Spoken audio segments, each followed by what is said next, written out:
Haga jigla kai Indian Premier League hapring ka Gujarat Titan Persia ka RCB. Haba pai shakna ka jingla kai ka RCB kabre ka kenhun jong Virat Kohli kala khurbiang ka nam job. Hadin magalala ban film ka Gujarat Titan da sau weekend. Haga jingla kai Indian Super League final hapring ka Mohun Bagan Super Giant Persia ka Mumbai City. Haba pai shakna ka jingla kai Mohun Bagan kala yo chua ban ki jar nengkong haswa ban kot ka kelas kata haga minin ka basau peu sau lengbau Cummings. Henry haga kelamin kata haga minit ke basan peulai Pereira Diaz oleh yo bentep ya ke gol penik haj nak benta ke Mumbai City.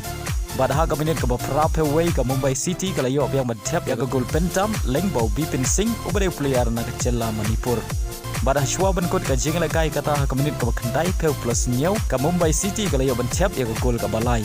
Badile bagi ni lai gol ke Mumbai City kalau la berpelim ni ke Mohun Bagan Super Giant haga ni ke jingla kai final dan lai la ke way. Badi ora ya ke Namlahduh jongka Indian Super League benta ke Samoy. Bad kaderu ke sin ke Baar nak benta ke Mumbai City. Haga jingla kai MLS hapring ke kenhun Lionel Messi ke Inter Miami Persia ke New York Red Bulls. Haba pai shakra ke jingla kai ke kenhun jong Lionel Messi ke Inter Miami kala khori ke nam job hadin magalala berpelim suk ya ke New York Red Bulls hadu enriu laar. Ya gini enriu gol jongka Inter Miami layo bentep hadu lai gol dau Suarez kata ha ke menit ke enriu peusan hinyau peusan pada ha ke menit ke bapra peway.